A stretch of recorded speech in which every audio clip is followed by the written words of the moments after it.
Бисмиллах, вассалату вассаламу аля расулиллах, ва аля алихи ва сахбихи ва ман валя. Раббана зидна илма ва заййинна хилма, рабби шрах ли садри ва яссир ли амри ва хлул уқдата мин лисани яфқаху қаули ва уфаввиду амри илаллах. Сумма амма ба'д. Өткен сабақта Харида Бахия атты кітапқа кіріспе жасап, онда ақылдың үкімдеріне тоқтап және де әлемнің жаратылғаны туралы айтқанбыз. Бүгін ақида ілімінің негізгі үш саласының бірі илахият мәселесіне кірісеміз. Илахият мәселесінде Аллаху Тағалаға уәжіп болған, мұстахил болған және де жайыз болған сипаттарды қарастырамыз. Әуелі Аллаху Тағалаға не нәрсе уәжіп, қандай сипаттар уәжіп болатынына тоқталып өтейік.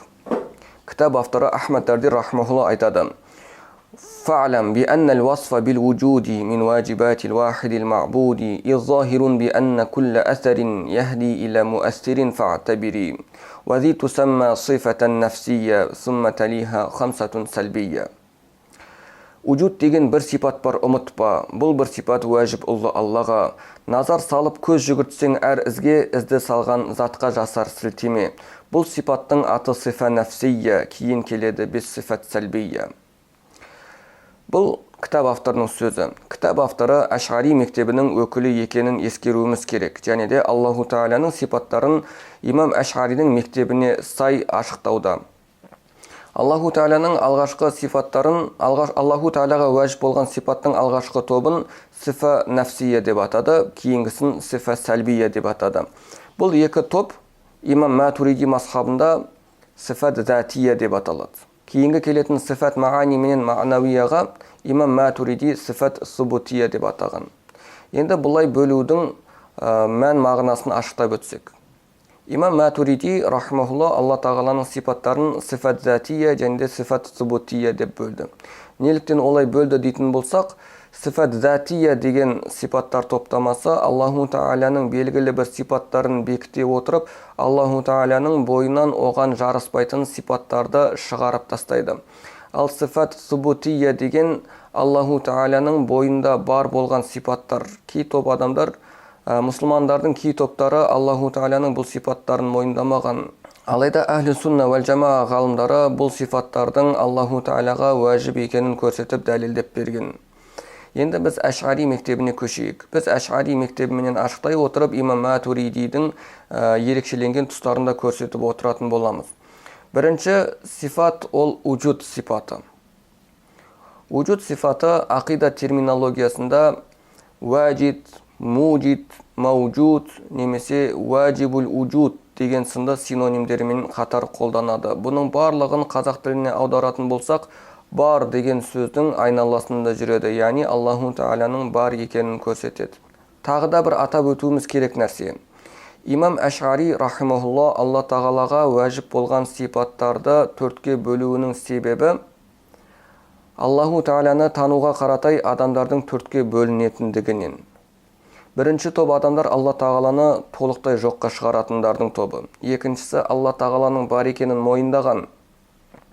Алайда Алла Тағалаға лайықсыз сипаттарды тағып, ислам шеңберінен тыс қалған адамдар. Үшінші топ адамдар олар мұсылмандар, дегенмен Алла Тағаланың кейбір уәжіп сипаттарын жоққа шығарған. Ал енді төртінші топ адамдар болса, олар Аллаху Тағаланы Құран мен сүннеттің аясында танып, Алла өзіне уәжіп етіп көрсеткен сипаттарды уәжіп ретінде қабылдап, Алла Тағаланы осылай таныған топ, олар әхлі сунна вәл жамаа. Мінеки, осы сифаттардың біріншісі әлгі Алла Тағаланы түбегейлі жоққа шығарған топ адамдарға қарсы бағытталған сифат, сифа нәфсия, яғни Аллаху Тағаланың өзіне тән болған сифат. Ол вujud сипаты. Аллаху Тағаланың бар екенін көрсетеді. Және де Аллаху Тағаланың бар екеніне кітап авторы мына дәлелді келтіреді. Назар салып көз жүгіртсең әр ізге, ізді салған затқа жасар сілтеме дейді. Бұл із дәлелі, немесе дәлилул әсар деп аталады. Бұл дәлелдің ерекшелігі әрбір зат өзінің иесіне сілтеме жасайды дейді. Бұл дәлелдің төркінін ақида кітаптарында бұрынғы кезде өмір сүрген бір бәдәуи арабтың оқиғасына байланыстырады. Адамдар келіп әлгі бәдәуи арабтан сұраған екен: «Кайфа арафта раббак?» Раббыңды қалай таптың, қалай таныдың деп сұраған кезінде ол жауап берген екен: «Әл-бa'рату тадуллу алал-бa'ир, вәл-асару ядуллу алал-масир». والسماء ذات الأبراج والأرض ذات الفجاج أفلا يدلان على العلي الخبير. деп айтқан екен. Яғни мағынасы, егер түйенің тезегін көрсең, ол жерден түйенің өткенін білесің. Егер адамның ізін көрсең, ол жерден адамның өткенін көресің. Ал енді жұлдызға толы аспандар мен сайларға толы жерлер, бұның барлығы әр нәрседен хабары болған Аллаға сілтеме жасамай ма, оған дәлел болмай ма деген. Әрине бұның барлығы Аллаху Тағаланың бар екеніне дәлел болады. Себебі мына айналамыздағы әлемге қарасақ, ондағы керемет үйлесімділікпенен керемет тепе-теңдікті және де кәміл бір сұлулықты көреміз. Бұның барлығы оның кәміл бір жаратушысы, яғни Аллаху Тағаланың бар екенін көрсетеді. Тарихта көптеген ғалымдар Аллаху Тағаланың бар екенін өздерінше дәлелдеген. Және де әрқайсының өзіне тән дәлелдері бар. Солардың ішінде Абу Ханифаға қатысты бір оқиғаны айта кетсек. Халық аузында мына оқиға кең тараған. Бірде бір топ Құдайға сенбейтін дінсіз адамдар Куфа қаланың әміршісіне келіп, біз Құдайдың жоқ екенін дәлелдеп бере аламыз дейді. Сен бізге өздерінің араларынан ең бір үлкен ғалымды шығар, біз оған да Алланың жоқ екенін көрсетеміз дейді. Сонда әлгі әмірші Абу Ханифаны алдыртады. Мәселенің мән жайын түсінген Абу Ханифа әлгі кісілерге ертеңгі күні пәленше деген жерде, пәленше деген уақытта жолығайық дейді. Сол жерде таласып тартысамыз дейді. Әлгі кісілер келіседі. Сөйтіп, ертесіне келісілген жерде, келісілген уақытта адамдар топ-тобымен жиналып, әлгі талас тартысты көргісі келеді. Сөйтіп, ертесіне келісілген уақытта, келісілген жерде әлгі дінсіздер келіп Абу Ханифаны күтеді. Талас тартысты көруге келген халықтың да қарасы аз болмайды. Бірақ Абу Ханифа кешігеді. Абу Ханифаның кешіккенін көрген әлгі дінсіздер Абу Ханифа қорыққан екен, ол келгісі келмеген екен деп іштей қуанады. Бірақ арадан біраз уақыт өткеннен кейін Абу Ханифа көрінеді. Абу Ханифа әлгі жиналысқа келеді.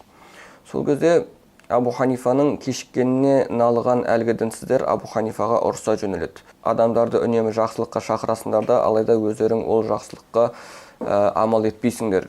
Біз сенің айтқан уақытында мұнда жиналдық, алайда сен кешіктің. Неге кешіктің дейді. Сонда Абу Ханифа айтады: сіздер ұрыспаңыздар, менің кешігуіме бір себеп болды, қаласаңыздар ол себепті айтып берейін дейді. Әлгі кісілер айта ғой дейді. Абу Ханифа да өзінің кешігу себебін былай деп айтады: мен теңіздің арғы жағында тұратын адаммын. Теңіздің бергі бетіне өтуім үшін маған кеме немесе қайық керек.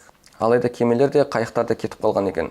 Сөйтіп енді не істеймін деп тұрғанымда кенеттен дауыл тұрып, ағаштар құлай кетті. Әлгі құлаған ағаштар тақтайларға бөлініп, сосын қайдан тап болғанын қайдам, шегелер шығып, әлгі тақтайларды бір-біріне қағып, сөйтіп үстіне желкен орнатылып, бір қайық дайын бола қалды.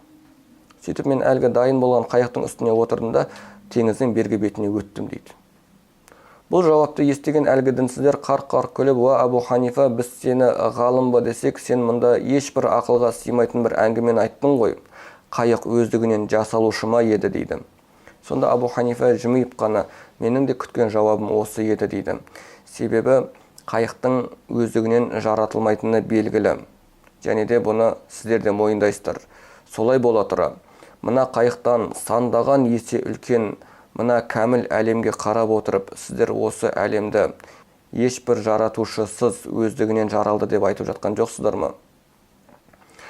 Мына әлем жаңағы қайықтан қанша есе үлкен болса, сіздердің айтып жатқан әңгімелеріңіз де сонша есе ғажап емес пе деген екен. Сол кезде имам Абу Ханифаның алдында сөз таппаған әлгі дінсіздер сол жерде тәубелеріне келіп исламды қабылдаған екен деседі. Мінекей, бұл сифат, яғни Аллаху Тағаланың бар екенін көрсететін сифат, бұған сифа нәфсия деп аталады. Бұл сифат Аллаху Тағаланың өзімен тікелей байланысты сифат. Бұдан кейін 5 сәлби сипаттар келеді. Сәлби сипаттарға кеңірек келесі сабақта тоқталатын боламыз. Ва ахиру дa'вана анил хамдулиллахи раббил аламин вал ақибату лил муттақин вассалату вассаламу аля сайидина Мухаммадин ва аля алихи ва асхабихи аджмаин.